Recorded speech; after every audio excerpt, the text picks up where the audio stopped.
আমি যে ৩৩-৩৪ বছর রাজনীতি করি, আমার রাজনীতি জীবনে কোনো কালো দাগ নেই। কেউ বলতে পারবে না। যেদিন বলতে পারবে এবং প্রমাণ দেখাতে পারবে, তো সেদিন থেকে আমি রাজনীতি ছেড়ে দিব। বিষয়টা নিয়ে আমি নিজেও বিব্রত। কারণ আমি জুম্মার নামাজ পড়ে আমি দলতিবাজার একটা মসজিদে জুম্মার নামাজ পড়ছি। নামাজ পড়ে আমি বাসায় গেছি। একটা দাওয়াত ছিল, দাওয়াতে যাব, প্রস্তুতি নিচ্ছিলাম। এর মধ্যে এলাকাবাসী কিছু ছেলেপেলেরা ওইখানে আমার বাসা থেকে এটা ওয়ার্কিং ডিস্টেন্স 30 সেকেন্ড, ওই পেটুক বাড়ি যে ইয়াটা, যে ওইখানে এই খাওয়া দাওয়া নিয়ে এই বিল ভুল বুঝাবুঝির কারণে একটা হট্টগোল সৃষ্টি হয়েছে। হট্টগোল সৃষ্টি হওয়ার কারণে আমাকে ফোন করছে যে এখানে একটু আসেন। তো যাই হোক, আমি আমার দাওয়াত অফ রেখে আমি ওইখানে গেলাম, মানে যাব, দাওয়াতের প্রস্তুতি নিয়েই গেলাম। তো যাওয়ার পরে ওইখানে দেখলাম যে আমার ওই এলাকার আমার পিতৃ সমতুল্য মুরব্বী ছিল কয়েকজন, 7-8 জন। ওনারা প্রতি শুক্রবারে জুম্মার নামাজ পড়ে ওইখানে বসে, শুধু জুম্মার। তো দেখলাম যে আমাদের পরিচিত এই এলাকার ছেলেরাই ওদের সাথেও বেয়াদবি করতেছে আর কি, মানে বেয়াদবি করতেছে, মানে এরকম বয়স ইয়া করতেছে যে আপনারা দালালি করেন এই সেই। যাই হোক, আমি সবাইরই বকা দিলাম। এর মাঝখান দিয়ে সে যে ঘটনাটা আপনারা ভিডিওতে দেখছেন, সে ব্যক্তি আমাদেরই এলাকারই, আমাদের সাথেরই। সে ব্যক্তি হঠাৎ করে বলে উঠছে, সেন্টু ভাই দেখেন চাঁদাবাজি ডাকাতি করতে আসছে। তো এই কথাটা বলাতে ওই বিপক্ষের যারা যাদের সাথে সমস্যা, তারা আবার রাগান্বিত হয়ে গেছে।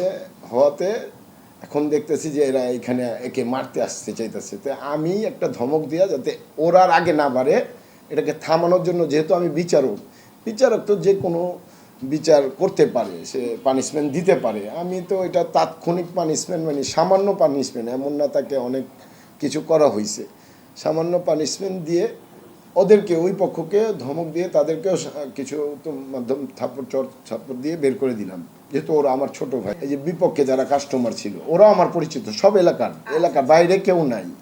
এইখানে চাঁদাবাজির মতন কোনো ঘটনাই নাই, মানে বাইরে কেউ নাই। মামারা ছিল, পরে আমি ওদের বের করে দিয়া আমি আবার মামাদের বললাম, যেহেতু আমি এখানে নির্বাচন করব, ওনাদের সাথে আমার খুব গুড রিলেশন, সবাই আমার খুব পছন্দ করে আমাকে। ওদের বললাম, মামা এরা যদি ভুল করে থাকে সবার পক্ষ থেকে আমি মাপ চাইলাম। সবাই না ঠিক আছে, তুমি তো না আইলে তো এখানে, আমি যদি ওই মুহূর্তে সেখানে না যাই, বহু বড় ঘটনা ঘটে যেত, হয়তো বা ভাঙচুর হইতো, কেউ হতো এরকম অনেক কিছু হইতে পারতো। আমি যা সেটা সমাধান করলাম।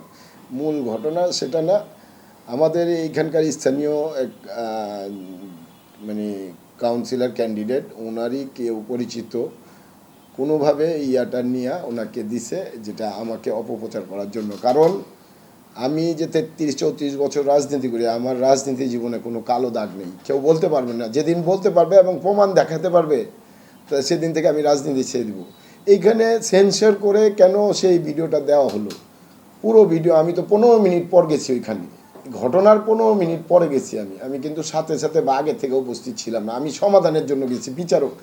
আমি বারবারই একটা কথা বলতে যে আমি বিচারক হিসাবে গেছি। তা আমার কি সেখানে ঝগড়া থামানোর জন্য তো উভয়কে একটা কিছু করতে হবে। সে আমার যে জনপ্রিয়তা, সেটাতে ঈর্ষান্বিত হয়ে একটি ছোট এইরকম করে, তবে আমি এটা করছে, অপপ্রচার করছে।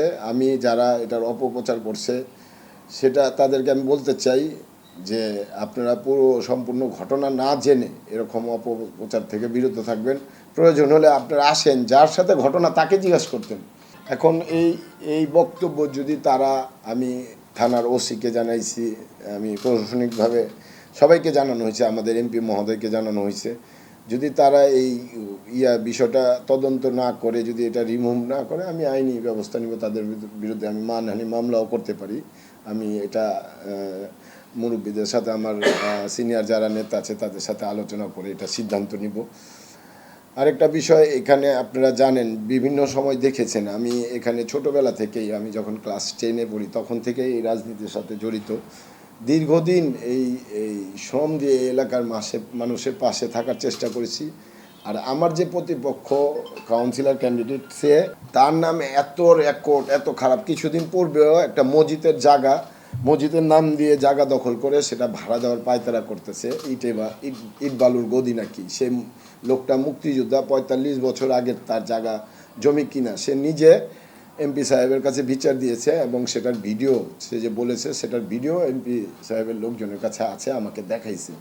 আমার কথা হলো, সে আমার সাথে দূরত্বটা এরকম, মানে সে যার কারণে মানে এটা আমার কথা না, জনগণের কথা এলাকার। আমি 50টা ভোট পাইলে সে নাকি একটাও পাবে না। হ্যাঁ, এরকম একটা আছে। আল্লাহ ভালো জানে। আমি চেষ্টা করি ভালো কাজ করার জন্য। আমি কখনো কারো ক্ষতি করিনি, ইনশাল্লাহ করবো না সামনে। আমি এলাকা জনগণের পাশে আছি, থাকবো। আসসালামু আলাইকুম প্রিয় এলাকাবাসী। আমার দোকানের নাম হলো পেটকবাড়ি বিরিয়ানি হাউস, 185 জেন শাহ রোড। এখানে আমি দীর্ঘদিন ব্যবসা করে আসছি, কিন্তু আজকে শুক্রবার দুপুরে একটা অনাকাঙ্ক্ষিত ঘটনা ঘটে যায় ওই আমাদের স্টাফের সাথে। ওই ব্যাপারটা নিয়ে কিছুটা ভুল বোঝাবুঝি হয়, আর এ নিয়ে কিছু উত্তেজিত উচ্ছৃঙ্খল বাহিরের লোক আইসাও এটা কিছু উত্তেজিত হয়ে যায়। তো ওইটা নিয়ে ওই পরবর্তীতে আমি ওই সেন্ট্রোবাই এলাকার 25 নং ওয়ার্ডের সে আইসা এটা মীমাংসা করে দেয়। 24 নং ওয়ার্ডের, সরি। এখন উনি মীমাংসা করে দিছে, তারপরে এখন আর কোনো আমার কোনো ইয়ে নেই, অভিযোগ নেই। ধন্যবাদ।